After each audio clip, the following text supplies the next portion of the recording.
services through some strategies. So when you are managing the service quality, so how the strategy that you can use to manage this quality? So for me, you can empower your employees. So what does it mean by empowering the employees? We can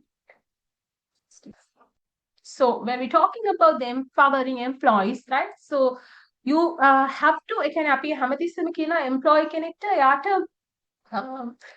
then A decisions run එයාට capacity as well.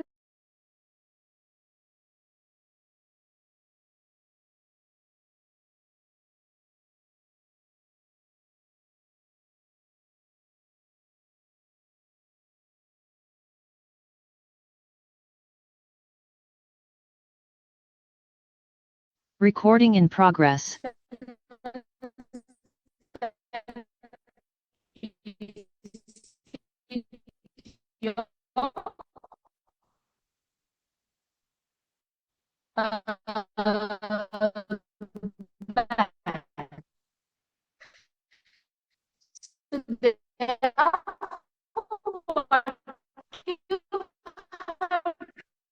You have to increase the quantity by compromising the quality. Sometimes you take like 5 to 10 minutes per particular customer and how to close the have to understand. And also sometimes you utilize the technology. If your bank punchi transaction withdraw කරන්න money withdraw කරන්න ATM එකට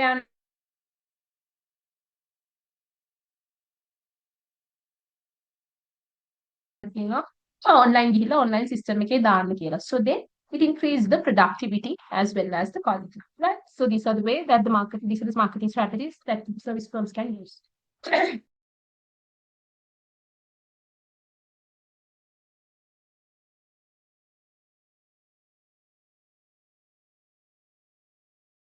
Recording in progress.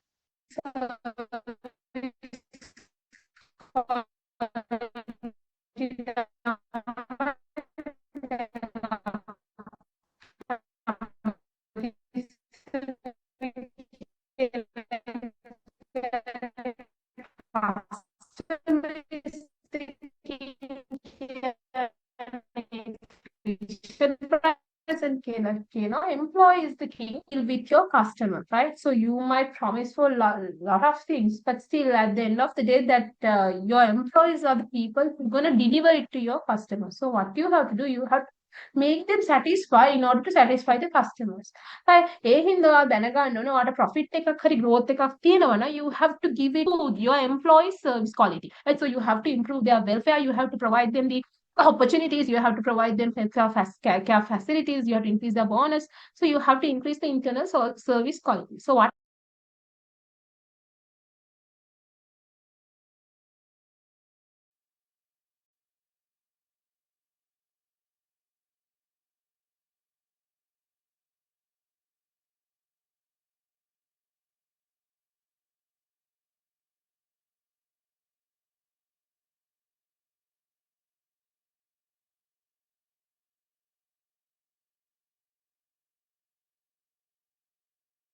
place, right? We have talked about the product strategies, and now we are going to talk about the place. So that means where you're going to make available your products and how you're going to do that. So this is where we're going to talk about the distributional channels. So, when we're talking about an organization that we have already talked about the primary function of a firm. So that means you get your inputs from your suppliers and you process it, and then you produce your products and services, and then you have to take them to the customer. So once you have produced your products and services, it doesn't mean that you're going to get profit, because definitely you have to take them to your customer. So this process has to be backed up by the distributional channels. So as I said, as we have already discussed, it's really nice if you can directly take your product to the customers, but still it's difficult for us to do because you have to deal with large number of customers, and it's costly, and also sometimes you don't have the enough infrastructures like the vehicles that you want for that, and also you don't have the customer data. So therefore you have to use the intermediaries or the distributional channels in order to take your products from the producers to the customers. So distributional channel in a sense. So those are different independent organizations that they work separately, so that they are in the process of taking the products and the services to the customers. So they are the people who make the products and service available for the use or consumption of the consumers, right? So that's there. So the channel decision is something very important, because the entire business, I mean, as I said you before, that whether your organization going to make profit or not, so that is depend on the availability of the products for the customers. So that is there in the distribution and channels hand. So therefore it's something important to understand. So why the marketing intermediaries are used? For why do you want the intermediaries? Because when you use the intermediaries, that they are very efficient, that they are expert in this process, right? So that they know how to do that. They have the economies of scale. So they, if you look at retail channels like Cargill's Food City, right? So that they operate in many places. So their scale and their expansion is wide. And so then if you choose that kind of a retailer, so you can make available your product in each and everywhere. So the great efficiency in market goods available to the target market. So that's something important to understand, right? So when you're talking about the intermediaries, that they have a good experience in this business, so they know the where the customers are, they know how to take them to the customer, so they know how to create contract with the business owners, that when it comes to the goods, that they sometimes they take the I mean take they take the goods on buyback guarantee, and if there are remains good, the remains, then they ask money back, right? So that's there. So those contracts are there. So they are very experienced and they are specialized in it. And also this the operation, the scale of operation is huge, because as I said you before, they operate in each and every location, right? And also there is another important thing, that they can match supply and demand. So you know that they know the number of products that they have sold in last month, and therefore they can predict whatever the demand for the next month, right? So they tell you that whatever the things, the amount that you should produce in order to match the supply and demand. ඒගොල්ලන්ට තේරෙනවා දැන් ඒගොල්ලෝ තමයි track කරන්නේ. ඒගොල්ලෝ දන්නවා පිටි කොච්චර විකුණුනාද ගිය මාසේ. එතකොට ඒගොල්ලෝ දන්නවා මේ මාසේ මෙච්චරක් විතර තමයි විකිනෙන්නේ කියලා. ඒතර ඒ ගාන තමයි ඒගොල්ලෝ ඔයගොල්ලන්ගෙන් ඉල්ලන්නේ. ඒතර ඔයාලත් දන්නවා ප්‍රොඩියුස් කරන්න ඕනේ කොච්චරක්ද කියලා. So they match the supply and demand.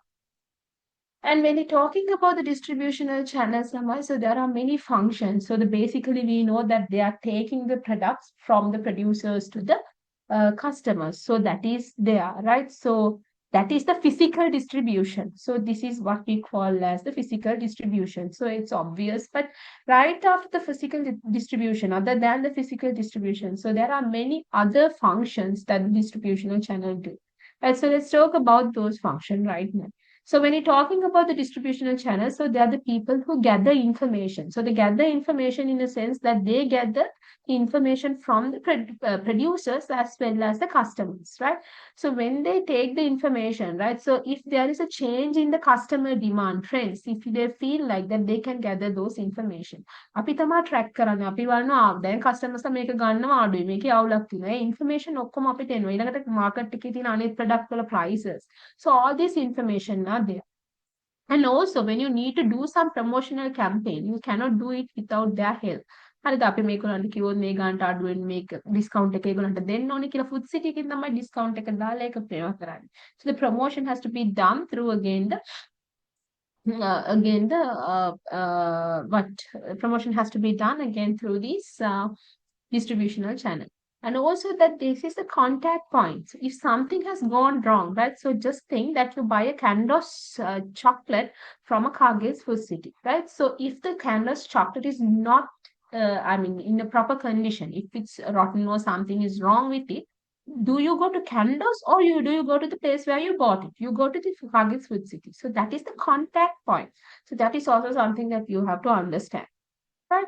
And then the matching. So as I said you before, so the matching in a sense that they match the supply and demand. So when there is a drop in the demand, that they tell you that you should not produce more than this, because that you have to match the demand and supply, right? And the negotiation. So they negotiate with you as well as your customers too. So the negotiation, bargain.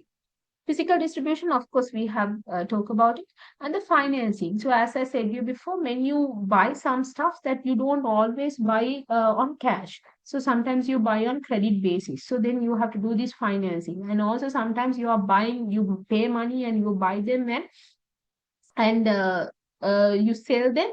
Sometimes the remains has to be given, and then again you get the cash. So the buyback guarantee is there. And then the risk taking. So when we're talking about these retail channels as well as the intermediaries, wholesalers, so they take your products and they store it somewhere, right? So that they're taking a risk, right? So because they store it somewhere and they have to sell it. So if something happens to the product, so that risk is has to be taken from the distributional channels, because when they transferring from one place to another place and also on roads, so that in between also the things can happen. So the accidents, so there may be lots of things happen. So that's risk taking. So apart from the physical distribution, now you can see the number of activities that has to be taken by the distributional channels. Then, when we're talking about the distributional channels, so there are four types of distributional channels, that is based on the number of intermediaries between the manufacturer and the consumer. So if you look at the channel 1, we say this is as a level 0. අපි මේකට කියනවා level 0 කියලා.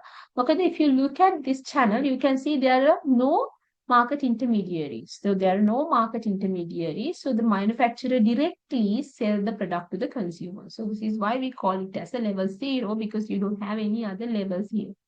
And from the channel 2 is where the manufacturer is there, he sells them to the retailer, and from the retailer it goes to the consumer. So this is level 1. And then you have channel 3. So the channel 3 where the manufacturer sell them to wholesaler to the retailer to the consumer. So there you have 2, and we call this as the level 2 channel. So the channel 4, in a sense, from the manufacturer, it goes to the wholesaler, to the joint venture, to the retailer, and then to the consumer. So where you have 3 levels in between the manufacturer and the consumer. So the first one is the only direct channel, and the all the 3 others are indirect channels. So you have to understand, this is something important, that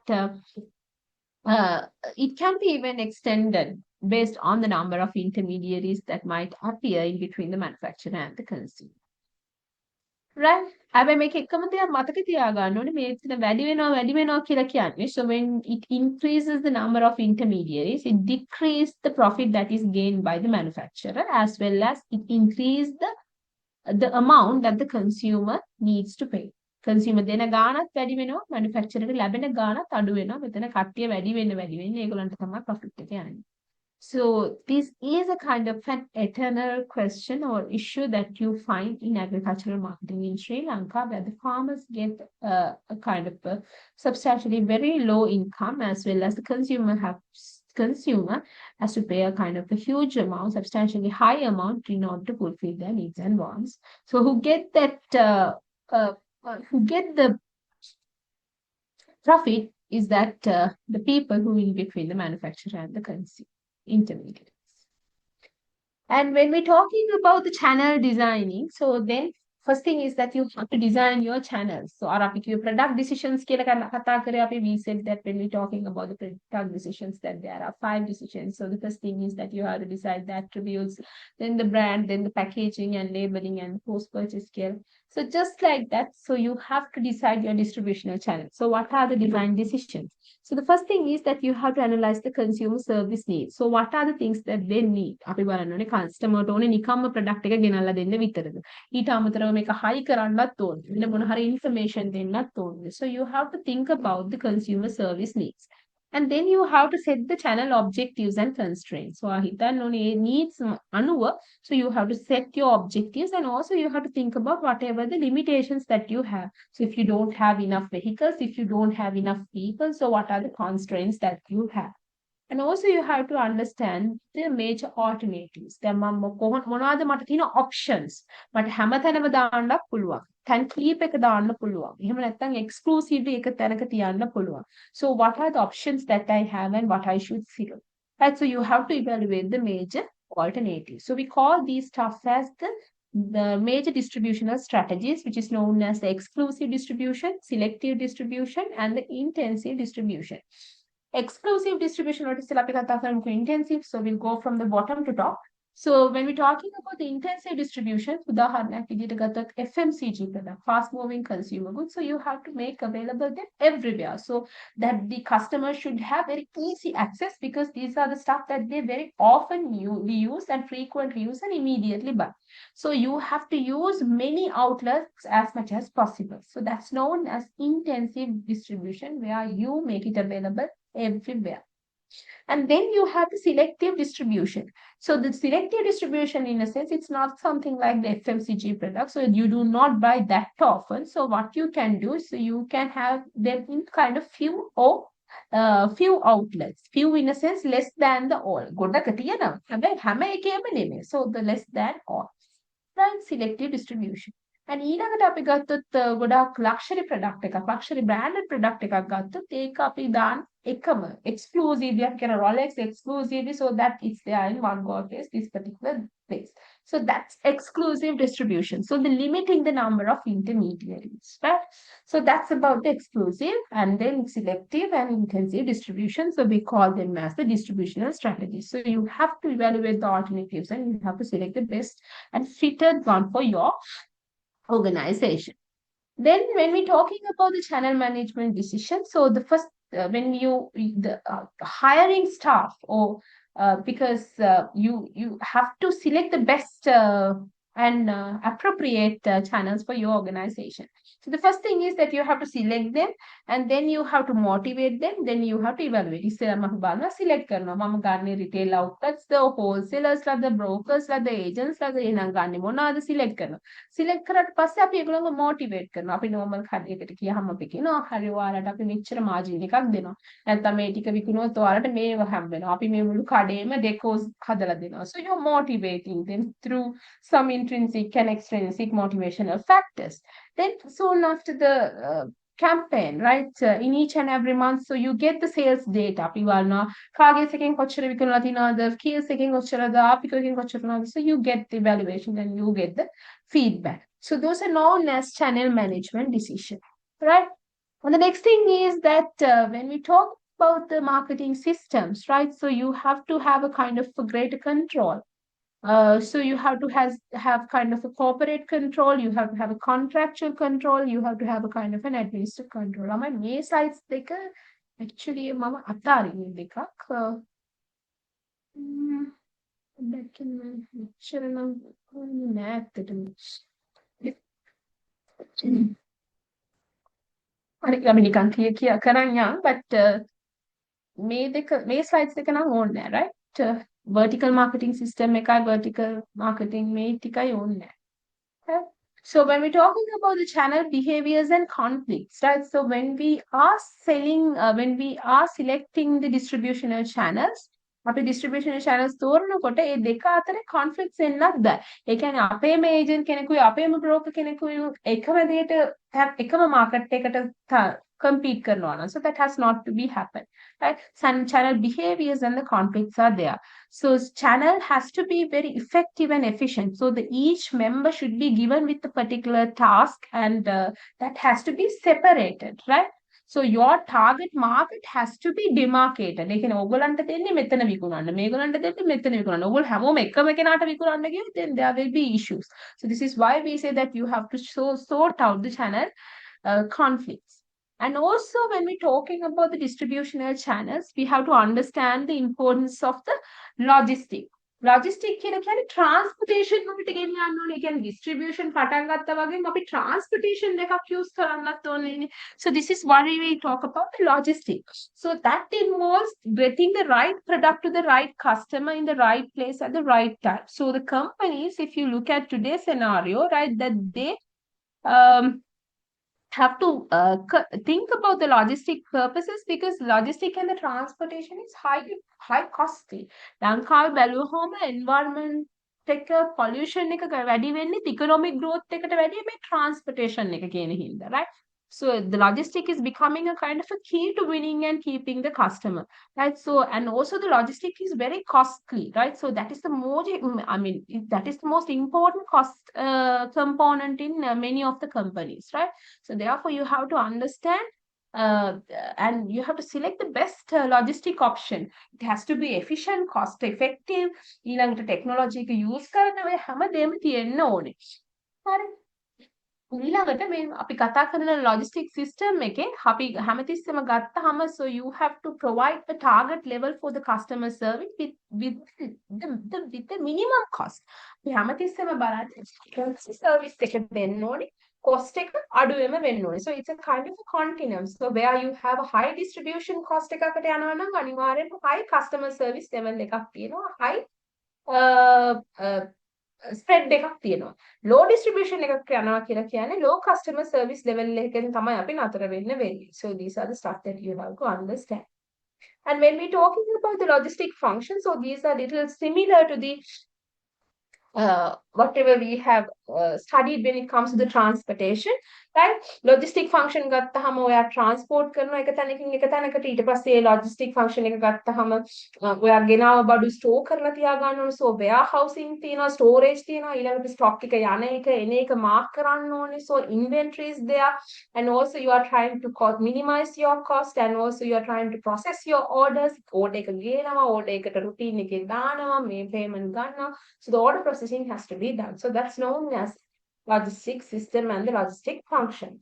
So these are the methods that you can use for the logistic, the transportation modes that you can use, right? So you can use the rails, you can use the trucks, you can use the water, and the pipeline where you get the petroleum and the natural gases. That the pipeline එක අපුනේ අපි සාමාන්‍යයෙන් petroleum හිතමු station එකේ ඉන්න වරායට එහෙම නැත්නම් airport එකට ගෙනියන්න. So you have sort of pipeline. And also air. So these are the stuff. And also when you're choosing the transportation mode, so these are the checklist. So you have to think about the speed that you have to take that. And also you have to think about the capacity, availability, cost, and all these stuff. So rather than selecting a one particular logistic channel, Lama, it says that it's recommended to use number of logistic modes in order to provide the best service. So එකක් use කරනවට වැඩිය cross functional services ගන්න කියලා කියනවා අපිට හැමතිස්සෙම. ඒ කියන්නේ අපි එක තැනකින් මෙතනට truck එකේ ගෙනිහිල්ලා එතන ඉඳන් pipeline එකක් ගන්නවා. So you have to use combine them, right? So that's there. So this concept is where you are recognizing better customer service and you are trying to reduce the cost, distribution of cost by combining different logistic method, right? So that's there. With that, we have come to the end of the logistic and then we have to do the pricing and the promotion. So I'll give you a break for 1 hour. So that's 11:15. So we will be starting again at 12:15. Okay, 12:15.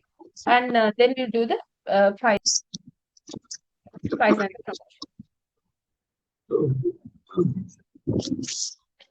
Recording.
Okay, now we are going to talk about the pricing strategies, Lamai. So we have talked about the product and we talk about the place that makes the distribution, and now we are going to talk about the pricing strategies. So the pricing, in a sense that when it comes to the market price. So when it comes to the product, right, the consumers are there, suppliers are there. So the suppliers provide you the product for a particular price, and the consumers are willing to pay that particular price, right? So the amount that the consumer willing to pay for the particular product, we call it as the willingness to pay, right? So the amount that they're willing to pay. And on the other hand, the producers are there. So that is the amount that they would like to accept, right? So that is their willingness to accept. So at a certain point, that they start to bargain in the market, right? So at a certain point that the customer's willingness to pay need the equals to the customers and producers willingness to accept. So at that point we call the products, this is what we call as the products market price. So when it comes to marketing, Ramesh, so this is the only marketing pillar that gives you an income, right? So if you look at the product place and the promotion, all those all those elements makes you a cost, right? ඒ හැම එකක්ම cost එකක් විතරයි දෙන්නේ. හැබැයි pricing කියන කෑල්ල විතරයි. So that is the only element that gives you an income, right? So therefore you have to be very careful when it comes to the pricing, because you have to state the price in a way that you can sustain your business. So that means you have to have the profit as well as you have to cover the cost. So this is what you will try to do, right? So when we're talking about the price, so how you're going to set the price of your product, right? So the price setting procedure. So this is what we call as price setting procedure. So how you're going to set the price for your product. So when we're talking about pricing, you have to think about, you have to get an idea about your customers' disposable income as well as your target customers, how sensitive how price sensitive they are. So that is something important to understand. So when we're talking about the price setting procedure, so that there are 6 steps that you should follow. So the first one is that you think about the pricing objectives, and then you have to think about the demand for that particular product and also the cost of your product, your product in the sense the cost of production. And also you have to think about the competitors' cost and the prices and the offers, and then the pricing method and the final price. So let's talk about this. Then we have to discuss about each step in detail right now. So the first thing is that you have to first understand the pricing objective. So you have to understand why I am setting this price, because sometimes when it comes to some organization that their objective is to survive in the market. Survival එක විතරයි market එකේ ඕන වෙන්නේ. Market එකේ survive වෙන්න තමයි price එක set කරන්නේ. Right? So sometimes you set the price in a very low level because you have to survive in the market. Right? The next thing is the maximum current profit. So at that point, you know that there is a huge demand for your product. So the people that they might ready to buy your product in large quantity. So you try to get the maximum current profit. So that is your objective. And the next one might be the market share, maximum market share. So your objective is to increase the market share, right? So ඒ කියන්නේ ඔයා පුළුවන් තරම් customers ලා ලොකු ප්‍රමාණයක් ඇද ගන්න බලනවා. එහෙනම් ඔයා දැනගන්න ලොකු ප්‍රමාණයක් ඇද ගන්න it has to match with, it has to be matched with customers' disposable income, majority of the customers' disposable income. Then you have to set the prices in low level. So the maximum market share. Again, the maximum market skimming. Market skimming in a sense that you try to attract top player in the market, people who have the highest disposable income. For an example, if you try to launch a kind of a luxury product, then you have to target the top layer in the market. So there you have to maximum market skimming. So that is your objective, right? And the next is the product quality leadership. You might try to get the leadership in the markets, right? So you try to be the top in the market through the quality and try to get the leadership, right? So you have to understand whatever your objective, whether it's survival, whether you try to maximize your current profit, whether you are trying to maximize the market share, whether you try to maximize the market skimming or the product quality leadership. Then based on your objective, you have to think about whatever the strategies that you're going to develop. So when we're talking about the market setting procedures, So when talking about the pricing objectives, Lamai, right? So the first one is that so you have we know that the survival and the maximum current profit, but this maximum market share and the maximum market skimming are the stuff that new to the market, right? So when you just think that you are going to launch a new product to the market, right? So then you have two pricing strategies in your hand. One is market skimming, the other one is the market penetration. If you just think about the market skimming pricing, right? So just think that you are going to launch a new product to the market. It is with a new technology, right? So then what you can do, you can set the pricing very high level because you know that only the people who have high disposable income will buy your product. So this is a kind of a strategy where you are going to set your product price in a high level. Initial price එක high තැනක අපි හදනවා. හරිද? අර සාමාන්‍යයෙන් අපි ස්කිම් එක කියලා කියන්නේ මොකක්ද? කිරි ගත්තාම අපි කර්ඩ් එකේ ස්කිම් එක කියලා කියන්නේ යෝධය. So this is the best, I mean, the cream of the market, right? So these are the people who have the highest disposable income, so that they are ready to pay a kind of a substantially high amount for the products. So therefore, market screening pricing is a strategy where you set high initial prices to skim the revenue layer from your market. So normally, in order to do that, you should have a very high quality product, and also your brand image, the product image must support the price mechanism, right? So the buyers that they are ready to pay this particular price to achieve this particular product, right? So this is what we call as the market skimming pricing. And on the other hand, so that is market skimming, and on the other hand, we have something called market penetration. So this is where you try to penetrate into the market. So the penetration, in a sense, you know that the roots that they penetrate into the soil and they try to grab the soil and stick in the market. So just like that, when it comes to a particular organization, when they launch a new product to the market, that they have to penetrate, they can penetrate and they can grab many more customers to the organization. So how they can do that? How can you grab many more customers to the market? Sorry, to the organization. So in that case, what you have to do, you have to match your price with the disposable income of the majority of the consumers in the market. So therefore, the market penetration pricing is where you set price in the low level, right? Then what happens? The market that they quickly and deeply attract large number of buyers, and they quickly gain the market share, right? So when it comes to this particular market, they are very price sensitive. ඒ කියන්නේ කඩු කරපු ගමන් ගොඩක් කට්ටිය ඇවිල්ලා ගන්නවා. So price sensitive market, right? So this is also something important to understand. So when you launch a new product, so you have two options. So the first one is the market skimming, and the second one is the market penetration, right?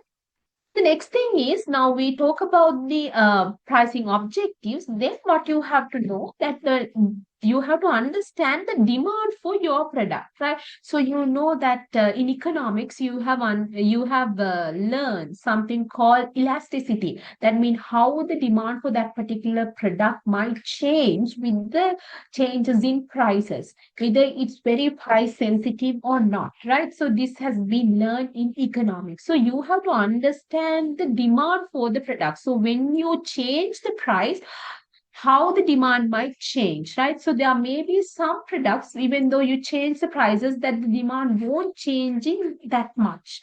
And there might be some sort of products when you change the pricing even in a little amount, that the demand might change in high amount. Right, so you have to understand the demand. So when you set the price, you have to understand the demand. So that's also essential. And the next thing is the cost.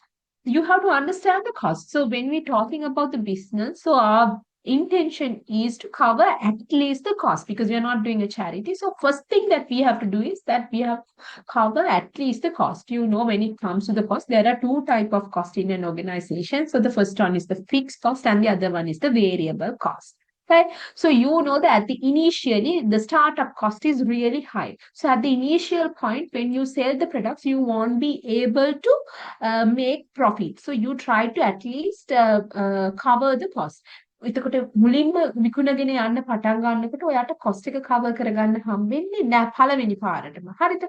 එතකොට මොකද වෙන්නේ? at a certain point, right? දැන් ඔන්න sales වැඩි කරගෙන විකුණගෙන යනකොට there might be a certain point where your sales revenue covers the cost. Yeah, where your sales, I mean, where your sales revenue cover the cost. So the time that you cover the cost, right? So the number of products that you should sell in order to cover your costs. So that is known as your break-even point. එක කියලා අපි economics වල ඉගෙන ගන්න. economics වලදී අපි ඉගෙන ගන්න cost එක cover කරන වෙලාවේදී ඔයා කියන්නේ cost එක cover කරන්න නම් අපි කොච්චර බඩු විකුණන්න ඕනේද කියලා. අපි කියනවානේ දැන් සාමාන්‍යයෙන් course එකක් කරනකොට උනත් අපි යුනිවර්සිටි එකේ ඩිග්‍රී එකක් හරි ඩිප්ලෝමා එකක් හරි මාස්ටර්ස් හරි අපි දානකොට කියනවා අපි මේකට cost benefit analysis එකක් කරලා දෙන්න ඕනේ. ඒ කියන්නේ break even point එක. ඒ කියන්නේ අපි කියනවා මේ cost එක යන්න නම් අපි students ලා කී දෙනෙක්වත් at least track කරගන්න ඕනේද කියන එක. So that just like that when it comes to an organization when they sell the goods, right, that they have to understand the number of products that they have to sell in order to cover the cost. So which is known as the break-even point, right? So you have to understand the cost. So that is also essential when it comes to the price setting procedure. So you have to understand the fixed cost and the variable cost and the total cost and the break-even point, right? That's there. And then you have to analyze the competitor cost prices and the offers because you know that the competitors that they can directly impact towards your organization. So suppose that they said suddenly that they have reduced their prices. So what will happen? Then definitely the customer will shift from your product to their product. And also you have to have an idea about their cost.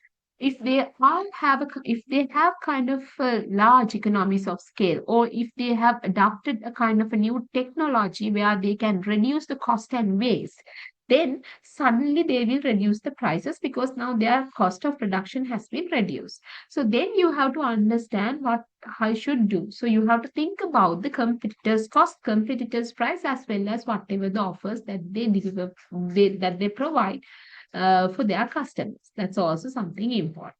And then you have to think about the pricing method. So there are a lot of pricing methods, and we'll be talking about some of the pricing methods in this lesson. And we'll go to the next slide now.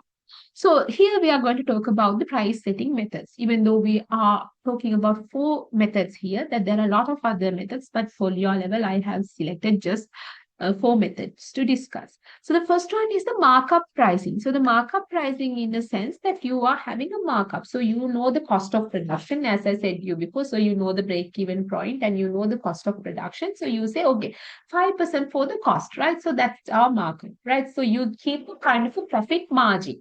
ඒකට අපි කියනවා markup price එක කියලා. Cost එක 100යි නම් 20ක් profit දෙනවා 120යි. So the selling price is 120, right? So it's something very easy equation where you have the selling price equals to the cost of production plus your profit margin. So this is what we call as the markup pricing, right?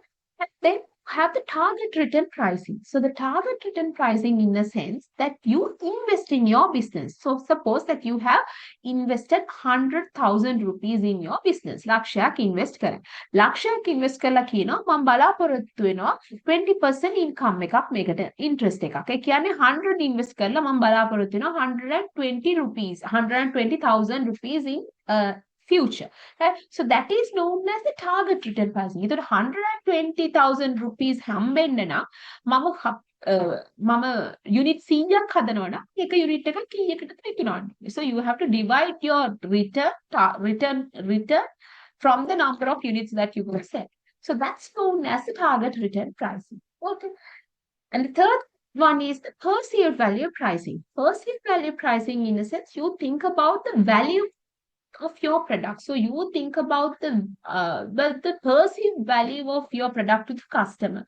So you know when it comes to a particular product that might give some values for your customer. එතකොට cost of production එක මොකක් වුණත් ඔයා ඒ value එකට තමයි price කරන්නේ. customer ට මේකෙන් ලොකු value එකක් එනවා කියලා තේරෙනවා නම් ඔයාට තේරෙනවා නම් customer is ready to pay a kind of a substantial amount for this particular value, then you try to set the price for those values, right? So that is there. So this is known as the perceived value pricing, right? And the next thing is the going rate pricing. So that means you change the price according to the market rates. Right? So if you just think about the gold price, if you think about some of the stuff that is based on the fuel, right? So you have a going rate pricing. So you have a kind of an equation for the fuel as well as the gold market. So the stuff that comes from these things change based on the those conditions. So that's known as the going rate pricing. So apart, when it comes to these price setting methods, so they are always complemented by some of the price discounts and allowances. So let's talk about the type of discounts and allowances that can be implemented by the organization. මොනවාද organization වලට implement කරන්න පුළුවන් price discounts and allowances කියලා කතා කරමු. So the first one is the cash discount. Cash discount එකක් කියලා කියන්නේ අපි කියන්නේ upright purchase එකක් කියලා.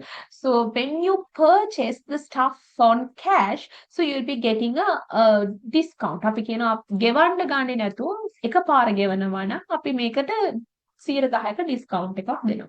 එහෙම නැත්නම් ඔයා මේක cash ව ගෙවනවා නම් අපි මේකට මෙච්චර ගානක discount එකක් දෙනවා. So it's known as the cash discount. And the next thing is the quantity discount. Quantity discount, in a sense, we say, okay, if you buy less than 100 units, you can get this unit for 10 rupees. And if you buy more than 100 units, so you will be getting one unit for 9 rupees. So it's a kind of a quantity discount. So that means you get the discount for the bulk purchases. So quantity discounts. And then you have the functional discount. So I say that the organization might say that the supplier might say, okay, so if you want if you want us to transport it to your doorstep, then we will be adding this stuff and you will be getting this discount. So that's a functional discount.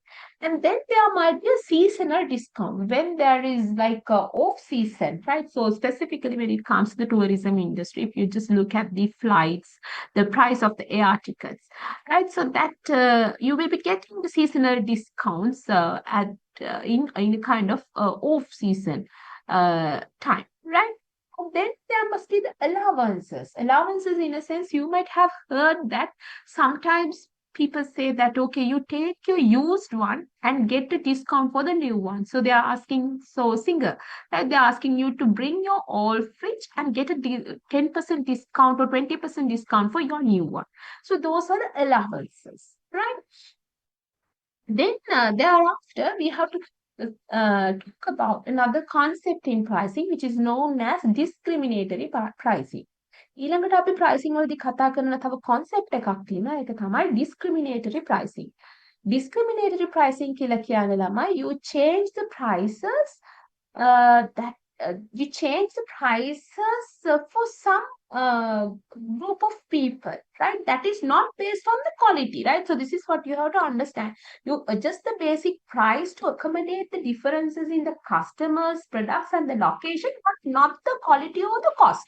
Make quality එක අඩුවෙන් දෙනවවත්, cost එක අඩුවෙන් ගිය එක අඩුවෙන් දෙනවත් කියලා එකක් නෙවෙයි. එකම product එක එක අයට එක price වලට දෙනවා, සමහර වෙලාවට එක වෙලාවට එක prices වලට දෙනවා.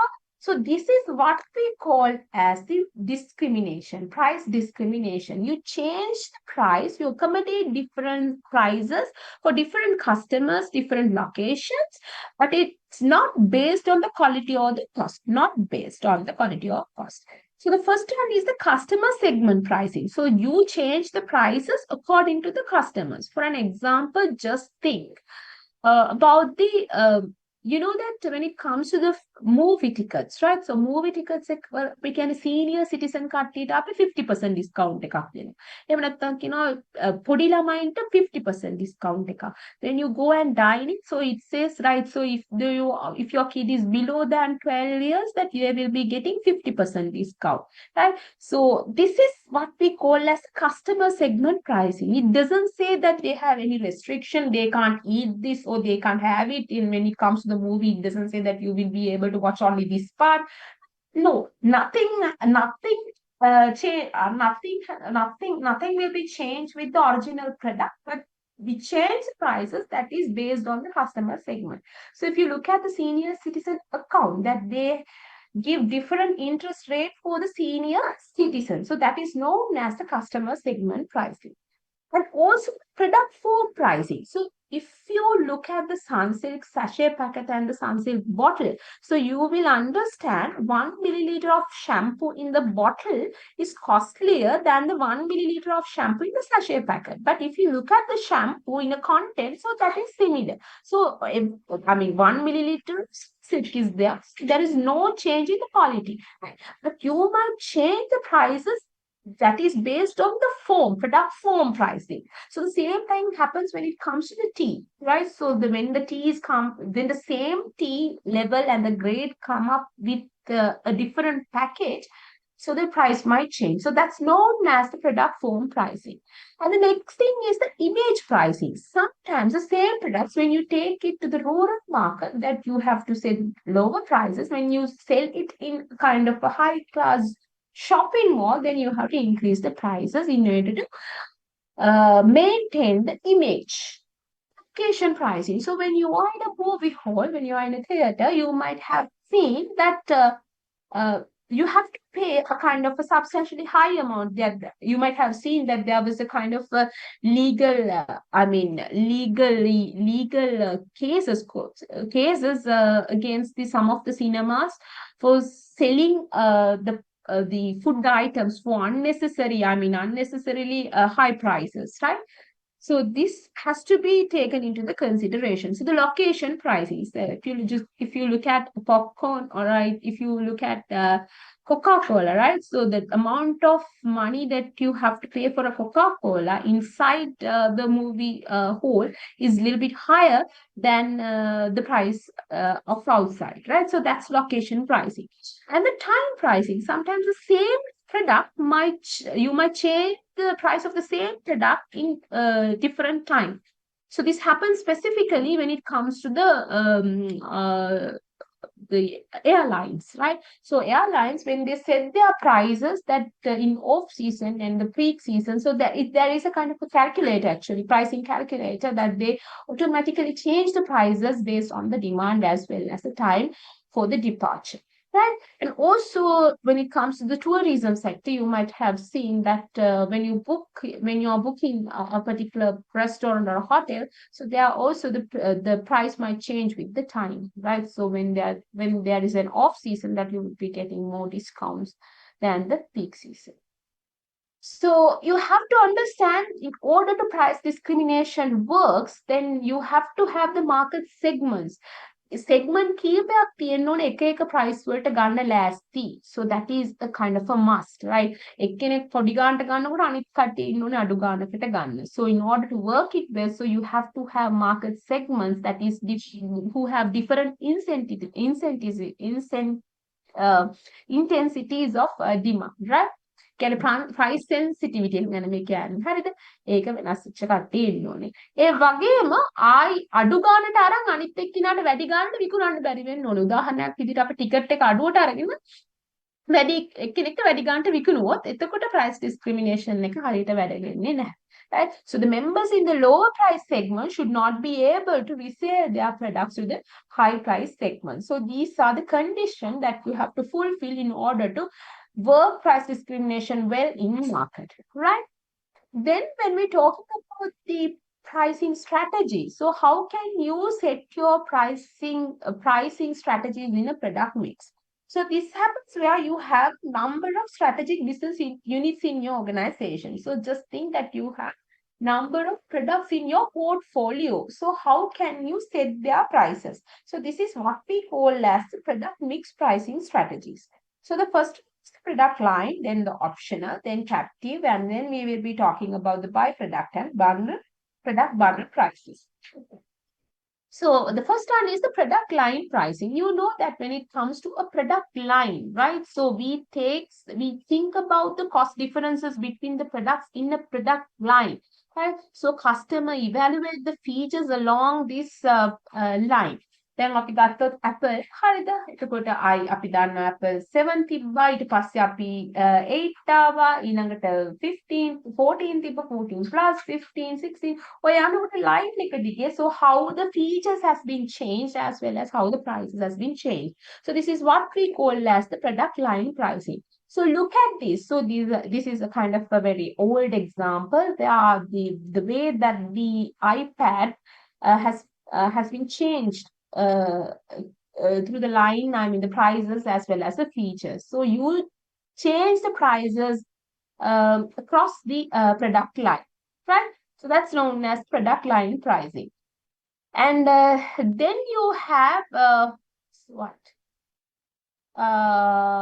Optional product pricing. So the optional product pricing in the sense that you think about දැන් අර අපි ගත්තොත් වාහනයක අපි දන්නවනේ දැන් CRV එකක් හරි මොකක් හරි එහෙම ගත්තොත් වාහනයක් features add කරගෙන යනකොට ඒ add කරන option එකට අපි price එකක් දෙනවා, right? So you take into the account the option or accessory product along with the main product, right? So if you look at this, one second. So if you look at this is a kind of an example for the optional pricing, right? So the many companies that they offers optional products, right? So the features දෙනකොට ඒ features එක්කම වැඩි වෙගෙන යනවා. අනිත් එක තමයි captive product pricing කියලා කියන්නේ.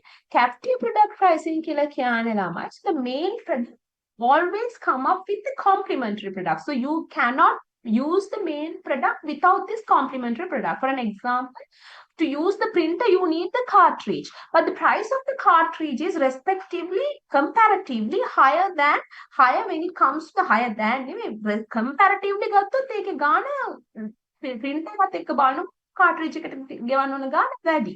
So this is what we call as captive product pricing. So the base product price is lower where the captive product price is really high. So the printer is the base product and the cartridge is the captive product, because for a printer, it's a one-time cost. For the cartridge, that you have to continuously pay for it. So it's a price which is high relatively to printer's price. Okay, so that's known as the captive product pricing. So then thereafter, so here we have discussed the product line pricing, optional product pricing, and the captive product pricing. And now we are going to talk about the byproduct. So the byproduct, in a sense, Lama, so you know that when you make the new product, so you get some remains, right? So you get some residuals. Sometimes you use these residuals in order to produce something else. Active carbon with so this is what we call as a byproduct. Someone byproduct main cost එක cover කරගන්න පුළුවන්. So this is what we call as the byproduct pricing. So that refers to the products with little or no value, products that you will be getting by producing the main product, right? So the producers that they always try to get profit other than the main cost that is covered by the this kind of a byproduct. Okay, then you have the product bundle pricing. So the product bundle pricing, in a sense, so when you have a product number of products in your portfolio, you combine them and you give for the discounted pricing. So that's as a product bundle pricing. For an example, just think that the Jovis cosmetics, right? So they have the fairness cream, that they have the night cream, so that they have their face wash, they have the moisturizer, so everything is there. So they have their scrub. So they have, if you want that, you can buy them separately, or else that they put them all in one package and they say, yes, this is Jovis Gold Pack, and you can buy. You can buy it for the discounted pricing. So that's known as product bundle pricing, right? So you combine several products at reduced price. Sorry. And now we're going to talk about some of the price adjustment strategies. So once you set the price, sometimes you have to do some changes. So we will be talking about now these adjustment strategies in detail. So the first one is the discounts and allowances pricing. So this is what we have discussed so far, like cash discounts, quantity discounts, allowances, and we talk about all this stuff, right? So that's about the discount and allowances. And then we have the segmented pricing. So that means the price discrimination. So you segment the market and you set the prices, align the prices. That is what we call segmented pricing. And also you have something which is known as psychological pricing. So the psychological pricing, in a sense, sometimes when we set the when we interpret the price, we say, okay, it's 300 rupees, it's 400 rupees. So what the manufacturers do, that they say like, okay, this product is 3,399 rupees. So the people, when they look at the price, so they feel, okay, this is 300, not 400. But still the price is 399, right? So it's almost 400. So this is what we call as psychological pricing. So most of the time we call in Sri Lanka like Bata pricing, because when it comes to the DSI and BARDA, so they have this sort of pricing method where we have 399,000, 1,299. So it's not 1,300, but 299. Okay. Psychological pricing. And then you have the promotional pricing. So you make the promotional. අපි සමහරවිට මේකෙදි preference pricing කියලා කියනවා. කියන්නේ සමහරවිට එකක් කියලා අපි කියනවා කලින් තිබ්බ price එක කියලා කියලා අලුත් price එක දෙනවා. So it gives you a reference. And also sometimes promotional pricing, in a sense, you give a kind of a discount for the promotional period. Sales promotion වලදී අපි කරන්නේ. So you reduce the price in order to increase the sales.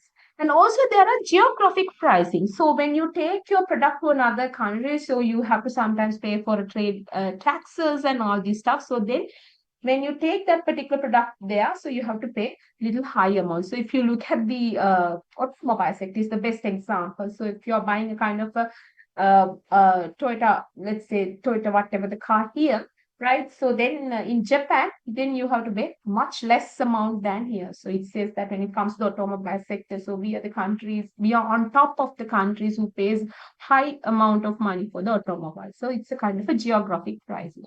And dynamic pricing, in a sense, when you are in a kind of industry which is highly in a dynamic market, so then the price is always impacted by those dynamic factors. So you have to have a dynamic pricing, especially when it comes to the airlines, right? And also then you have the international pricing, where when you are taking a different product to another country, so you have to have international pricing that is according to the whatever the things that happens in that country, right? So here, this is what we have discussed so far. So the discounts and allowance pricing. So that means you have to reduce the prices to reward the customer. So that's based on the discount. That might be a cash or the quantity or whatever the thing. And the segmented pricing, that you have to change the prices for the different segments, as in price discrimination. Psychological pricing, so we have discussed it. And the promotional pricing and the reference pricing, as I said you before. So when you are having a reference, so it says that initially it was this and now the price is this, right? So it's give you a kind of a comparison, right? So that's there. And when it comes to the geographical pricing, also we have discussed, and the dynamic pricing, right? So if you look at the international pricing, so as I said you before, so when the prices are set in a kind of a specific country based on a country-specific characters like economic condition, competitive condition, whatever the laws and regulations that they have there, infrastructures, company marketing objectives, and all these factors matters for the pricing. So this is how we set the price in a market, right? So you have to understand those factors, right? So the price adjustment strategies. So with that, we have come to the end of pricing strategies too, right? So then we have to go to our last chapter, which is promotion.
Okay, let's talk about the marketing communication. Or first, we are going to talk about the last elements of the marketing mix. You have talked about the product, price, place, and now we are going to talk about the promotion. Right? So you have to understand all these four pieces that is aligned to the needs of the customers. So if you look at the product, so that's a kind of a solution for the customer. So they have needs and wants. So as a solution, you provide the product, right? So that is the product. And also when it comes to the customer, in order to obtain this product, that they have to bear cost, right? The amount that they pay. So that is known as the price for the suppliers, price, product and the price. And also when we're talking about the product, so the suppliers that they have to make available this product to the customer. So that is known as place. So that is the convenience for the consumers because that easy access for their product, right? How they can get it. So the convenience for the product. And the next thing is that how promote your product. So that means how do you communicate your product to the consumer? So the communication to the customer. So this is why I said that the 4 Ps is something that you align for the customers to provide the solutions for their answers, right? So you have always align the product with the customer needs, and also you have to align the price with the customer's cost, and you have to align the place with the convenience for the customers, and also the promotion with the communication. So this is what we have to do. So when we talk about the communication, so what are you trying to communicate with your customers?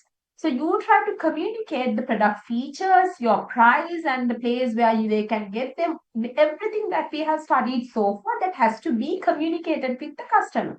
So this is what we call as the marketing communication. So what you're going to communicate to the customer. So this should be your content. So what are the tools that you can use to communicate with your customers? You can use the advertising tools. You can go and tell them personal selling, and also you can use the sales promotion, PR, and the other direct marketing methods. And we will be discussing this stuff in detail right now. So just talk about the tools and the mix. So first we have to have an idea about the communication process. So the communication process is a kind of two-way process. Two-way process in a sense that when it comes to a communication process, that there are two essential parties.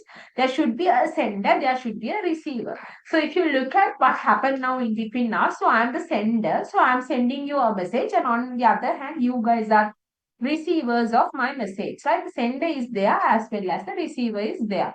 So why I'm saying this is a two-way message? I'm sending a message, so that is my marketing lesson. So you are getting it. So why it becomes two ways? So at the end of the day, and not the end of the day, at the end of this month or whatever. So at the end of the course, that you will be giving an you will be giving an exam, a final exam, and then you will be giving an assessment. So that is the point where I get the feedback. So this is why I'm saying it's a two-way process.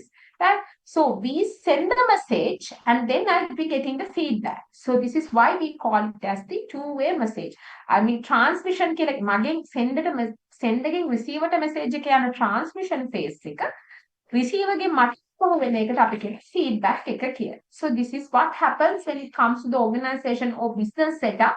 So the producer or the manufacturer is there, organization is there. So they send the message to the customer. So the customers, whether they buy your product or not, so that is the feedback that you get. Okay. So when we're talking about the communication process, apart from the sender and the receiver, so what are the other essential components or the elements in the communication process? So when we're talking about the sender, that they have the message. So how do they transform their message to the customers or the receivers? So that's what we call as the encoding. So if you look at now what happens in between us, so what I do is that I'm sending you the marketing lesson. So that means the thing that I have learned through my lifetime, I mean through the last 2 decades. So those are the stuff that I know when it comes to the marketing. So I'm trying to convert it into a lesson and to convey this marketing message to you. So I'm encoding this. So how I'm encoding, I'm giving you my speech as well as I'm using these slides. So this is how I'm encoding. Right? So my message is there. So what is the media that I'm using? So I'm using Zoom platform, which is an online method, which is an online platform. So this is interactive because at any time that you can ask questions and I can answer you.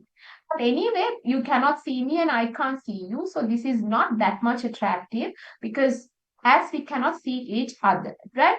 And also when we're talking about the media, so as I said you before, although this is an interactive, so this is online, so where we see, where you can verbally hear me, but you cannot see me.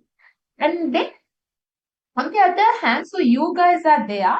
How do you receive the message? So that is known as the decoding.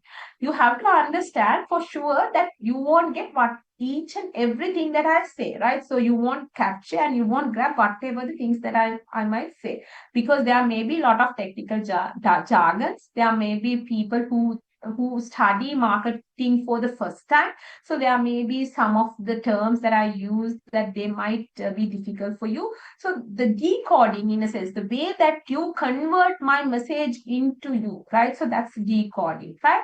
And then at the end of the day, anyway, so whatever the things that you get, you have to have in your mind and you have to write for the examination. So then I will mark the paper. So this is the place where I get my feedback, whether you have got my message clearly or not. So through this, right? So when it comes to this process, there might be a lot of noise and the barriers that might interrupt our communication process. මේ අතන ගොඩක් barriers තියෙන්න පුළුවන්. So if you look at today, I'm not in a kind of a full good mode because I have little bit of health issues, it seems, so it might definitely interrupt you, right? And also the technical capacities, technical barriers. If the bandwidth is low, then you won't hear me properly, and if something happens around, if my babies cry or if my babies make any kind of noises, that might impact you. And also on your side, I don't know what happens in your side, right? So there might be a lot of other noises that they are in your side, so probably you might not even at home, so you might be listening to this through your mobile phones, you might be traveling from your workplace to your home. So there may be a lot of technical barriers to get the lessons, right? So these are known as the noise and the technical barriers, not only the technical barriers, but the communication barriers that you have, right? So this is what communication process. So how does that impact to the business? Business platform එකේදී කොහොමද? Business එකට කියන්න ඕන එකක් සමහර වෙලාවට customer ගන්න වෙන එකක් වෙන්න පුළුවන්, right? So this is how it goes on. So when we talk about the communication, so how can you develop an effective communication campaign? So the first thing is that you have to understand the target audience. It is not just for the communication, it is not just for the promotion. So first thing that you have to do is to identify your target audience. අපි අර හැමතිස්සම කියන්නේ marketing වට මතකෙති මම ගිය සතියේ කතා කරද්දී marketing process එක ගැන මම කව පළවෙනිම දේ තමයි so the center එකේ අපි මැද අර snap picture එක ඇඳිනකොට අපි කිව්වේ center එකේ ඉන්නේ target audience එක. So the first thing is that you have to identify the target audience just before you develop your marketing mix. Target audience එකට හරියන විදිහට තමයි ප්‍රොඩක්ට් ෆීචර්ස් හදන්නේ, ප්‍රයිස් එක හදන්නේ, තියෙන තැන තීරණය කරන්නේ, එහෙම නැත්නම් ප්‍රොමෝෂන් තීරණය කරන්නේ, everything. Right, so the first thing is that you have to identify the target audience. Then you have to determine whatever the communication objectives that you have to achieve. What are your objectives? ඒ කියන්නේ මට මේ communication එකේ මම මේ promotional campaign එකෙන් කියන්නේ මිනිස්සුන්ට product එක ගැන කියලා දෙන්න විතරද නැත්නම් interest එකක් ඇති කරනවද මේගොල්ලන්ට purchase කරන්න convince කරනවද? So this is what you have to understand. So the first thing is that you might be making awareness. So in that case you have to provide them the features, you have to tell them the details about your product. Sometimes the customers might be knowing your product, but you have to create a kind of an interest to buy it, right? So sometimes you have to convince them to purchase it. So this is what you have to understand. So your objective of your campaign. So when you are designing the message, so you have to use AIDA model, which is known as AIDA, A-I-D-A, AIDA, attention, interest, desire, and action. So you have to understand where your customer is, whether your customer is looking for the attention, whether your customer is looking for the interest, whether you have to create desire or make action. So this is what you have to understand. So based on that, you can design your message. So the first thing is that you have to think about the content. So what should I have in my content? What I'm going to do there, right? So whether I'm going to have a rational appeal or emotional appeal, rational appeal in a sense, so you give them the details, more of the description. So whatever the features that you have, again, awareness, knowledge, emotional කියලා කියන්නේ so it's more emotional, interest එකට පැත්තට යන්නේ ගොඩක් වෙලාවට emotional. අපි අර කියන්නේ insurance ad ගත්තොත්, motor insurance ad ගත්තොත්, ඊළඟට අර සුවඳින් හඳුන් කුරු හොයාගෙන යන ගෙදර යන ඒ වගේ emotional appeals. Sometimes there might be a moral appeals. ඒ කියන්නේ moral එකක් දෙනවා. හරි okay මේක අපි මේ විදිහට කරපු කට්ටිය මෙච්චර success වුණා. එහෙනම් මාත් මෙහෙම කරන්න ඕනේ. It's a kind of a moral, right? So that there might be the appeals in your message. So you have to think about the content, whether you're going to have a rational message or an emotional message or a moral.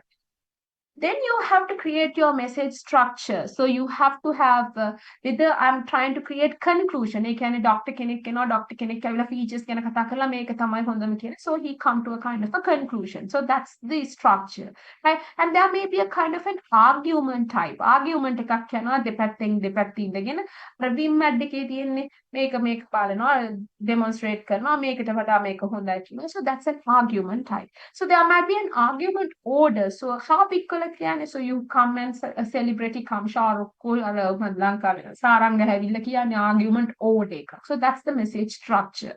And then you have to talk about the message format. So the format of your message. So what are the headlines that I'm going to use? What is the color that I'm going to use? Sounds and the people who are going to act there. So whether I'm going to use a celebrity, whether I'm going to use a doctor. So this is what you have to understand. So if it's a kind of a rational message, so then I have to use a doctor or kind of an expertise in that particular section, right? So these are the stuff. Then the designing. So right after designing, so what you have to do, you have to choose your media. So when you're choosing your media, so you have many options. So either you can go for the broadcast media, print media, right? So you have to think whether I'm going to use personal communication channels or non-personal communication channels. Personal communication කියලා කියන්නේ personalize කරන්න පුළුවන්. හරිද non personal කියලා කියන්නේ advertisement එකක් TV එකේ දැම්ම කියන්නේ ඔයාට ඒක personalize කරන්න බෑ. හැබැයි ඔයා ඊමේල් එකක් යවුවොත් brochure එකක් ගිහලා අතට දුන්නොත් it's a kind of a personal communication, right? So this is what we call as choosing media. Then you have to think about the message source. So where the message comes from and what are the media channels that you're going to use, right? Then you have to collect the feedback. So once you have implemented the your promotional campaign, then you have to collect feedback from your consumers and you have to evaluate whether you have successfully completed your campaign or not. Right? So when we're talking about your promotion, so you have to think about the promotion budget, because sometimes you can do many things, but you have many options, but you don't have enough money. So in that case, you have to think about the promotion budget, right? So when it comes to an organization, that this is a kind of an eternal fight between the finance department and the marketing department. අපි හැමතිස්සෙම marketing department එකට කියනවානේ marketing කරාට වැඩක් නැහැ, ඒක බොරු වැඩක් එහෙම කියලා කියන වෙලාවක් තියෙනවා finance එකේ. So therefore, you have to understand how you're going to set your promotion budget. So when we're talking promotional budget, that you have 4 options in your hand.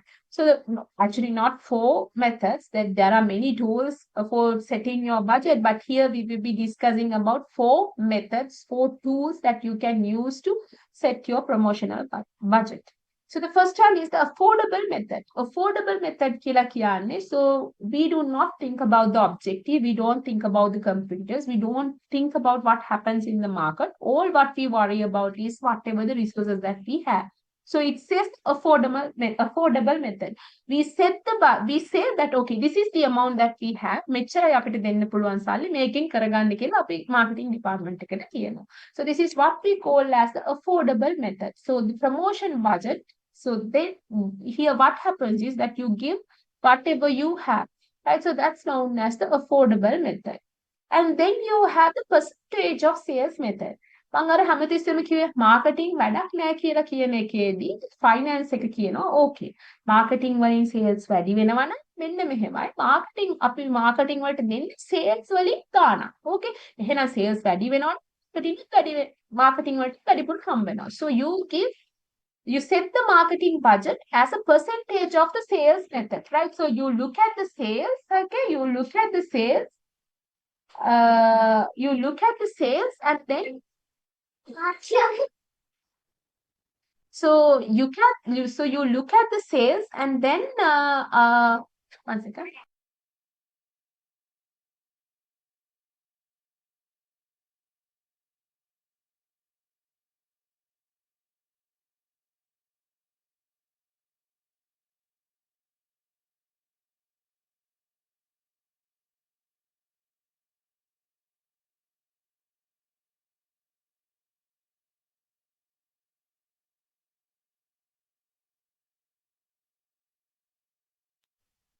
So the percentage of sales method, right? So that means set the marketing budget as a percentage of your sales, right? So when we talk about this, අපි කිව්වට sales සුත් එක්ක relationship එකක් තියෙන්න ඕනේ තමයි. හැබැයි සමහර වෙලාවට අද කරන marketing campaign එකේ impact එක එන්න පුළුවන් තව අවුරුදු දෙකකින් විතරක්. So there it does, I mean, sales do not, significantly express the success of the market or success of a particular marketing campaign. So you have to understand that. And also the competitive parity method. So the competitive parity method in a sense, so you compare the budget competitors. So අපි බලනවා හරි අපේ competitor මෙච්චර promotion campaigns ටිකක් යනවා. එතකොට මේ වගේ ගාණක් තමයි slightly එයාගේ budget එක වෙන්න පුළුවන්. So we have to understand, okay, we need to compete with them. So we should have a budget which is equal to our competitors' budget. So that's known as a competitive parity method. And then we might have something which is known as objective and task method. Objective and task method කියලා කියන්නේ, so you are given with the objective and you are given with the cost for these objectives. So that could be your final budget, right? So you get the summation of the cost of your task, and so that would be your promotional budget. So these budgets, when it comes to these budget, we cannot say one method is better than the other. So there are certain benefits and the disbenefits of each and every method. So you have to think about what method fit for your organization. That is depends on the scale and the type of the products that you deal with and the business you deal with. And then we're going to talk about the promotional mix. So when we're talking about the promotion mix or the promotional tools that you can use to communicate with the customer, so we are basically going to talk about 5 tools. So those are the advertising, personal selling, sales promotion, public relation, and direct marketing. Advertising, අපි ඒක ගැන වෙන වෙනම කතා කරමු. ඒක කතා කරන්න කලින් you have to have an idea about push and pull strategies. ඒ කියන්නේ සාමාන්‍ය promotional strategies ගත්තම you can divide those promotional strategies into 2 categories like push and pull. Push කියලා කියන්නේ ළමයි, so you are pushing your products through the distributional channels. ඒ කියන්නේ ඔයාගේ promotional strategy මේ වෙලාවේදී target කරන්නේ distributional channel එක, consumer ව නෙවෙයි. එයා distributional channel එකට මොකක් හරි discount එකක් මොකක් හරි දීලා ඒගොල්ලෝ through ඔයාගේ product එක consumer ට දෙන්න තමයි හදන්නේ. So we call that as push strategies. And then we have something which is known as a pull strategy. Pull strategy, in a sense, you are targeting directly the consumers. So you are targeting the consumers. Consumer advertising campaign එකක් දැම්ම කියලා හිතන්න. අන්න ඒක අපි කියනවා pull strategy එක කියලා. So the products are directly so the organization that they develop direct marketing activities towards the final consumers. So that's known as the pull strategies. So the push strategies are there and the pull strategies are there. Then when we're talking about the marketing communication channels and the strategies, that you have to understand that there is a kind of a change in trends. අපි දකිනවා marketing campaigns වල වෙනසක් දැන්. කියන්නේ අපි ඉස්සර නම් දැක්කේ ගොඩක් වෙලාවට මිනිස්සු ඇඩ්වර්ටයිසින් කැම්පේන් TV ඇඩ්වර්ටයිස්මන්ට් දානවා රේඩියෝ ඇඩ්වර්ටයිස්මන්ට් දානවා එහෙනම් අද අපි දැක්කම මිනිස්සු ගොඩක් වෙලාවට try කරනවා කස්ටමයිස් කරලා නැත්නම් ස්පොන්සර්ෂිප් දෙන්න එහෙම නැත්නම් personal selling එහෙම නැත්නම් sales promotion වලට යන්න. So these are the trends that we see. දැන් අපි උදාහරණයක් විදිහට අපිට තේරෙනවා TV ඇඩ්වර්ටයිස්මන්ට් එකක් ගත්තාම distraction කොච්චර තියෙනවද කියලා. ගොඩක් වෙලාවට දැන් අපේ ගෙවල් වල කට්ටිය POTV අනම්මනම් use කරනවා. එතකොට ඒගොල්ලෝ මොකද වෙන්නේ? catch up එකකින් තමයි බලන්නේ. So that they can skip the advertisement. And also most of the people that they use smart TVs and they use the online and then you can online TV so that they can skip the advertisement and they can watch whatever things that they want. ඒ මොනවා නැත්නම් remote එකක් තියෙනවනේ. ad එකක් යනකොට අනිත් පැත්ත දානවනේ. So this is where you have to understand the marketing communication realities that there are many trends that you have to understand as the marketeers.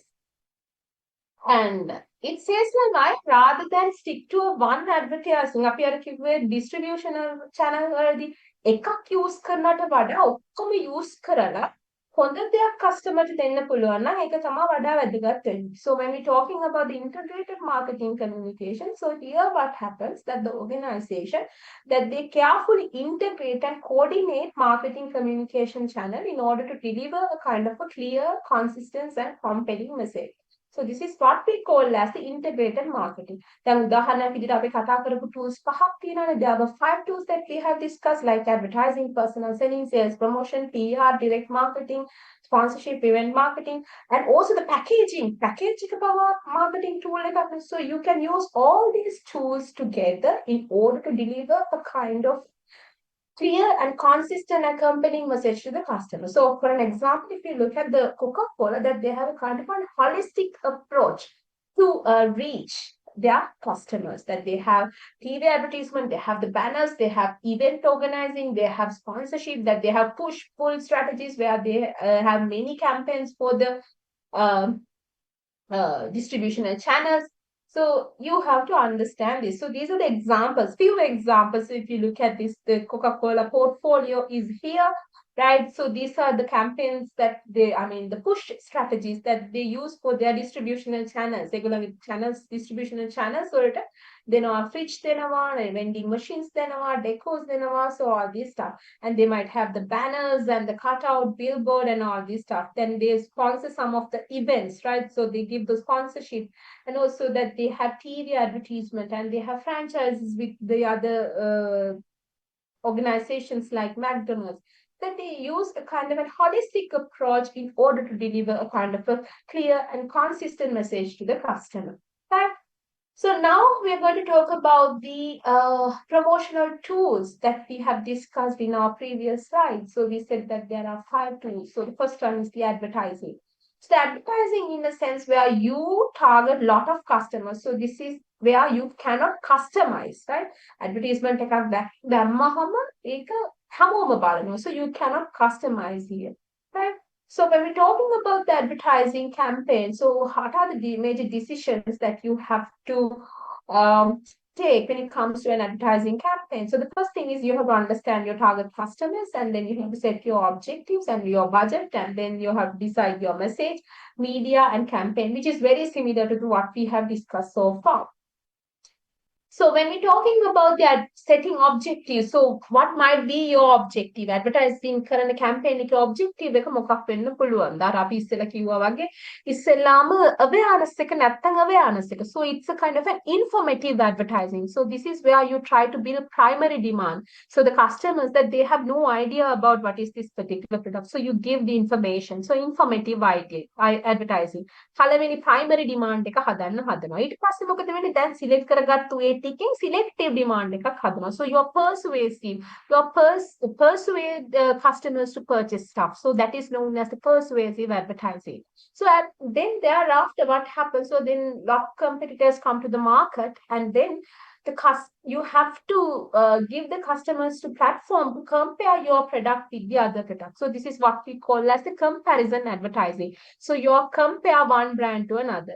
Then thereafter remind advertising. So then after certain period in a kind of a season, then you have to remind customers to buy your things. Right? So that is known as the remind advertising. Okay. Informative advertising වලට උදාහරණයක් තමයි අපි හිතන්නකො press conference එකක් තියෙනවා කියලා මුලින්ම product එකක් launch කරනකොට මේක තමයි product එක මේක තමයි වෙන්නේ කියලා ඔයා press conference එකක් කියලා කියනවා. right? informative. ඒකට තමයි customers ලා දැනගන්නේ මෙන්න මේ වගේ දෙයක් market එකට එනවා කියලා. ඊට පස්සේ ඒ තෝරගත්ත customers ලාට ඔයා persuasive ගිහින් discount එකක් දෙනවා. ඔයා කියනවා email එකක් අරලා ගිහින් කරන්න කියලා. So that's known as the persuasive advertising. advertising එක විතරයි use කරන්නේ email නෙවෙයි. email අපි හිතමුකෝ persuasive මොන හරි advertising campaign එකක් launch කරනවා. comparison advertising කියලා කියන්නේ compare කරනවා. අර කියන්නේ එකක් වැඩි නම් අනිත් එකකට වැඩිපුර ගෙවන්න කියලා compare කරන්න chance එක දෙනවා. remind කියලා කියන්නේ හොකක් වල හිතන්න හැමතිස්සෙම advertisement campaign එකක් දානවා season වෙලාවදී Christmas වලදී නැත්නම් අවුරුදු ළඟදී new year එකේදී. right? So that is remind advertising. So when we're talking about the advertising budget, so what are the stuff that you have? So this is what we have discussed so far: affordable, percentage of sales, competitive, parity, and objective and task method. So whatever the tool that you used, as I said you before, so that is depend on the type of the product that you deal with and all these stuff. So your product life cycle, monk you are introduction එකේදී growth stage එකේද maturity එකේද decline එකේද ඔයාගේ market share එක කොච්චරක්ද කොච්චර ලොකු competition එකක් තියෙනවද ඊළඟට කොයි පාරක් advertisement දාන්න ඕනේද ඔය කියන ඊළඟට ඔයාගේ product එක අනිත් ඒවාට වඩා ගොඩාක් differentiated product එකක්ද මේ කියන්නේ ඒව මත ඔයාගේ advertising budget එක තීරණය වෙනවා සමහර ලාවට heavy advertising ඕන වෙන්නේ නැහැ because anyway people will buy your product. So the factors these are the factors that will impact in setting your advertising budget. Okay. And then when you are creating your advertising message, so this is what we have discussed. How do you gonna set your message structure? So the first thing is that you have to develop your message, then you have to create your concept, then you have to have your advertising appeal, so which we have discussed so far, right? So when you are selecting the media, now what you have to do, you have to select the media. As I said you before, you have a lot of media. Then අපි ගත්තාම broadcast media තියෙනවා. ඒ කියන්නේ TV එක ගන්න පුළුවන්. නැත්නම් අපිට TV එක ගත්තාම අපිට ඇහෙනවා, පේනවා දෙකම. රේඩියෝ එක ගත්තොත් ඇහෙනවා විතරයි ළඟට. print එකක් ගන්න පුළුවන්. ඒ කියන්නේ magazine එකක්, billboard එකක්, එහෙම නැත්නම් cut out එකක්, banner එකක්. Right? So there are many options for us, many media. So you have to think about whatever the media that you're going to choose. So you have to decide on reach and the frequency and the impact. ඒ කියන්නේ ඔයා හිතන්න ඕනේ කොච්චර reach එකක් අපිට තියෙන්න ඕනේද? කී පාරක් අපි දාන්න ඕනේද? මොකක්ද අපි ලැබෙන impact එක? So you have to think about all these factors when you're selecting your media channel. Right? So you have to choose among the major media types. So you have to understand the cost. You have to look at your message. මේකත් එක්ක fit වෙනවද? මේකත් එක්ක යන එක හොඳද? So you have to select the specific media vehicle, right? So you have to understand whether you are going to use the magazine, bulletins, or the whatever thing. And you have to think about the timing also. මම අර කිව්වේ motor insurance ad එකක් නම් අපි ගොඩක් වෙලාවට දාන්නේ උදේ 7 8 9 අතර. මොකද මිනිස්සු drive කරන ගමන් තමයි ඒක අහන්නේ. So you have to understand the media timing. So once you have launched the advertising campaign, so you have to evaluate the success of your advertising campaign. So you have to evaluate your advertising campaign. Then how can you evaluate your advertising campaign? ඇත්තටම campaign එක බලන්න ලේසි sales කියන එකෙන් බලන්න පුළුවන් campaign එක වෙලාද කියලා. sales effect එක. ඒ කියන්නේ ගිය පාර campaign එක කරන්න කලින් sales උයි campaign එක කරාට පස්සේ sales උයි compare කරාම sales වැඩි වෙලා නම් අන්න sales effect එකක් තියෙනවා. හැබැයි communication effect එක. So that is something difficult to compare because you in that case you're trying to compare the brand awareness as well as consumer awareness and all this stuff, which is very difficult, and you have to have a kind of research to do that, right? So this is how you evaluate the success of a particular advertising campaign. So when we talk about the advertising, so who handle the advertising? So there are some small organizations that they have the sales department, and the sales department do the advertising campaigns, right? So that is for them. And also for large organizations that they have a different department for advertising and the marketing and all this for all this stuff. And also there may be some of the organizations that they hire some of the advertising agencies to implement their campaigns. So when we're talking about the advertising decisions, right? So if you take your organization, if you take your products to the international market, So you have to adapt into the global advertising. So you have to think about their media cost and the availability and also some of the regulations that they have. So everything matters. And now we are going to talk about our next tool. So right after the advertising, so we have the sales promotion. So what does it mean by the sales promotion? So the sales promotion in a sense, Naman, so it's a kind of a inducement, right? So sometimes you give a kind of a discount, buy one get one free කියලා කියනවා. ඒ වගේ පුංචි මොකක් හරි discount එකක් දීලා එකපාරට sales වැඩි කරනවා නම් අපි ඒකට කියනවා sales promotion කියලා. It's a kind of a mass communication technique. So that gives you a kind of a short term incentives to encourage the sales, right? So that gives a kind of a sudden expansion in the sales due to this kind of a short term incentive. So there may be the rapid growth in the industry. So when we're talking about the sales promotion, there might be the sales promotion that focus on the consumers as well as the trade. Monkey we are push pull කියලා consumers to target කරනවා නම් ඒක pull වෙනවා. Traders ලට එහෙම නැත්නම් distribution channels වලට target කරනවා නම් අපි ඒකට කියනවා push strategies කියලා. Consumers ට මොනවද දෙන්න පුළුවන්? I'm not going to talk about each and everything in this particular slide. So I'll be just picking some of the stuff that I feel important, right? So the consumers ට අපි දෙනවා sample එකක් test කරන්න. Free sample එකක්. So it's a kind of a promotional tool. Coupons දෙනවා. ඊළඟට cash refund එකක් දෙනවා. අපි ඊළඟට awards දෙනවා. Premium එකක් දෙනවා. Loyalty points දෙනවා, right? So there may be some of the contest, right? So these are the tools. Buy one get one free දෙනවා. So these are the tools that you can use in order to induce the sales, right? So it's a kind of a short-term incentive. And then for the trade, අපි යාලට කියනවා okay ඔයාලට discount එකක් දෙනවා, buyback guarantee එකක් දෙනවා. ඉතුරු වුණොත් අපි ආයි ගන්නවා. ඊළඟට අපි free goods දෙනවා. සමහරලාට gifts දෙනවා. සමහර වෙලාවට free tours දෙනවා. හරිද? ඒ කියන්නේ වැඩිපුර වික්කොත් මේ ටික දෙනවා කියලා කියනවා. Displays දෙනවා. Right? So these are the tools that you can use for the trade to promote the products, right? So that's about the sales promotion. So the next tool is the public relations. So the PR.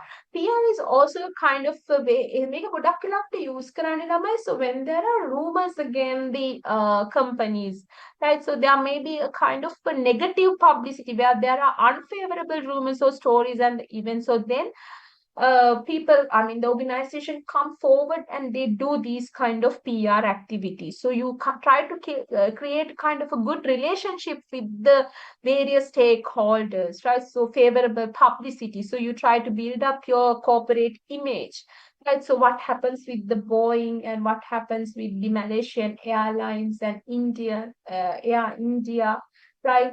So when there is a kind of a crisis, when there is a kind of unfavorable rumors that spread out, then you have to come front and you have to talk to the people. So that is known as the public relation. So you might have seen when it comes to the Nestle, right? So that when there was a kind of a huge criticism against Maggie once they found in India, once they found that they have exceeded the recommended MSG amount, which is more than 17%.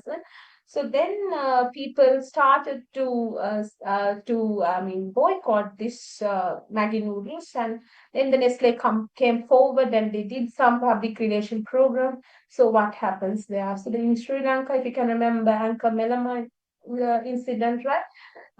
So these are the stuff. So you can have press conferences, you have product publicity, you can have some public affairs, I mean, events, exhibitions, right? So these stuff are there. And when we're talking about the public relations, so there are so many tools that you can use to have proper relationship with your public or the community. So you can use your website. Sometimes you can use the news, I mean the commercial or the business news. You can have some speeches, right? So you can organize some special event, right? So you can have some written materials, blogs that you can distribute among your customers, audiovisual materials. So there are many stuff you can use. And the next thing is the personal selling. So the personal selling in a sense that you personally go and visit the customer. So which is a little bit costly because you have to have a big staff in order to visit your customers personally, right? So what happens here? So you're looking for the customer, you're communicating with them, so you gather information and you provide your service. So when it comes to the salesperson, so that they have a lot of duties to take care of, that they have to take the orders, that they have to get it done, and they have to check whether it has been done in well, right? So that has to be done, right? So that is there. And then when we're talking about the personal selling, so it's very effective because you go there and you meet them personally, right? So you know whether it's done or not. කෙලින්ම ගිහිල්ලා හම්බෙලා කතා කරන ඉඳ අපි දන්නවා මේ transaction එක හරියට කරනවද නැද්ද කියන එක. So it's bit effective. Someone's mic is on. Can you please switch it off? So when we're talking about the sales force, that how can you manage the sales force? So the first thing is that you have to design your sales force strategy and the structure. So you have to understand. හරි මට area manager කෙනෙක් ඉන්නවා. එයාට තමයි එක area එක ඉන්න කට්ටිය report කරන්නේ. එක areas වලට different area managers ලා ඉන්නවා. area managers ලා ඔක්කොම එක sales manager කෙනෙක්ට report කරනවා. area manager report කරනවා ඊළඟට sales executives. So this is how the structure goes on. So you have to first determine your structure. Then you have to recruit the people for the position. So who is the area manager? What are the qualifications that they should have? So you have to recruit the proper people. Then you have to train them. Train කරනවා ඒගොල්ලන්ව. ඊට පස්සේ then you have to give them the compensation. So you have to tell them this is your salary, and if you exceed your targets, that you will be getting commissions, you will be having bonus, and you will be having a fuel allowance, right? So these are the stuff that you have, the compensation. And then you have to supervise the salespeople. So how you can supervise, and what are the things that you have to supervise? You have to take their cost. බලන්න ඕනේ මෙයාලගේ phone bills කොච්චරද, fuel cost එක කොච්චරද, sales කොච්චර cover කරනවද. So you can supervise them. So you can evaluate the salespeople through these targets, right? So when we're talking about the compensation, so the compensating salespeople, so you know that you get a salary. Apart from the salary, you can give them the bonus. There we say that, okay, if you exceed the target, that you will be getting a bonus. So this is the target that you have to achieve. At the commission එකක් හැම වැඩිපුර විකුණන එකටම commission එකක් තියෙනවා. And also you might be getting some of the benefits, right? So you will be getting the medical benefits, some of the allowances, educational benefits for your kids. So those stuff are there. So how can you evaluate the salespeople? So you can get their expense reports. So their call reports, expenses. So you can check the way that they have talked to their customers, right? So the time that they have taken for their customers and all these stuff. And also you can take the sales report, and also you can have their work plan for the next month, right? All these stuff are there. So what are the steps that you have to follow in selling process? Personal selling ගත්තහම කොහොමද අපි personal selling කරන්නේ? So the first thing is that you have to prospecting and qualifying. So that means ඉස්සෙල්ලාම customer කෙනෙක් ගාවට යන්න කලින් අපි බලනවා අපි යන්න ඕන customers ලා කවුද කියලා. දැන් ඉස්සෙල්ලාම අපි හිතන්නකො credit card එකක් විකුණන්න යන්නේ. අපි premium credit card එකක් විකුණන්න යනවා. VIP customers ලා ටිකක් හොයාගෙන, නැත්නම් අපි බලනවා doctors ලා set බලනවා. හරි. ඒගොල්ලන්ගේ surgeons ලා හරි. අපි බලනවා එක්ක specialized කට්ටිය. හරිද? We are identifying, we are screening for the qualified potential customers. ඊළඟට ඉස්සෙල්ලාම pre approach එකක් ගන්නවා. අපි call එකක් දාලා කරනවා, okay, is it possible for us to meet you? Pre approach. ඊළඟට තමයි අපි call එක දාලා ගිහින් approach කරන්නේ. උදාහරණයක් විදිහට හිතන්න ඔය personal selling වලට හොඳම උදාහරණයක් medical representatives, so they go and meet the doctors, right? So this is how they get there. So that they get the list of the medical officers from the medical council or somewhere. So that is their prospecting, and they are getting for the qualifying for the most beneficial doctors where they have a lot of patients. Then they call them and ask whether we can meet you right after your channeling time. So then you go there and meet them, approach karna. ඊළඟට ඔයාගේ අලුත් බෙහෙත් පෙන්නනවා. So presentation and demonstration, right? So then thereafter, so when they ask for the questions that you are asking, handling the objections, so then closing, then follow up, so all these stuff are there. So when we're talking about the marketing, we cannot forget about the relationship marketing. Personal selling ගැන කතා කරන හින්දා අපිට අමතකම කරන්න බැරි දෙයක් තමයි relationship marketing කියලා කියන්නේ. Relationship marketing in a sense that you try to create relationship. It's not just only with the customers, but also with all type of stakeholders be with the organization. You try to create kind of a strong bond with them. I relationship marketing වැදගත්, you know, when it comes to retaining an existing customer is far beneficial than attracting a new customer, because they become loyal and they recommend your products to the other people. Word of mouth is there and they buy more and more products. So that is very profitable for your organization. So the relationship marketing is there. So that's the yeah. So with that, we have come to the end of this particular chapter as well as the particular module, and we have covered 5 chapters. I can remember four chapters, right? Altogether 8 chapters. Four chapters in last week and 4 chapters today. So we have already covered 8 chapters, and so I think that I have posted your assignment also. So please go through all this stuff. So there's a little, small chapters, and it's easy for you to go through and get the kind of a good grade. So if you have any question, you can ask. If not, we can wind up the session. Uh,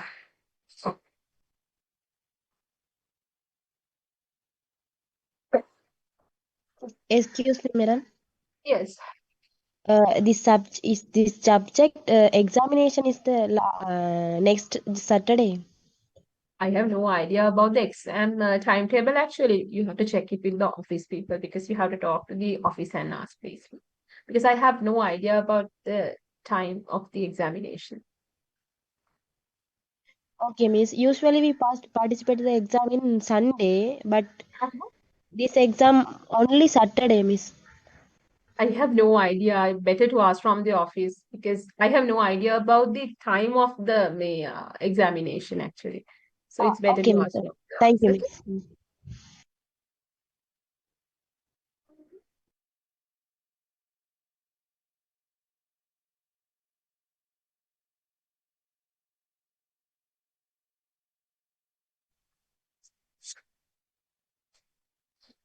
Not a kind of a model paper, but I'll give you some model questions, right?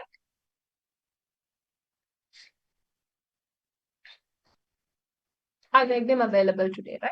Model questions.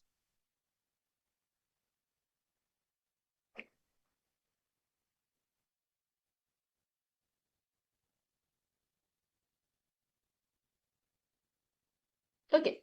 So if you don't have any question, we can wind up the session, and we will be having the same lecture tomorrow. I'll let you know the time, right? So I'm not quite sure whether I'll be able to start at 7 or 9:30. I'll let the people know later. Thank you.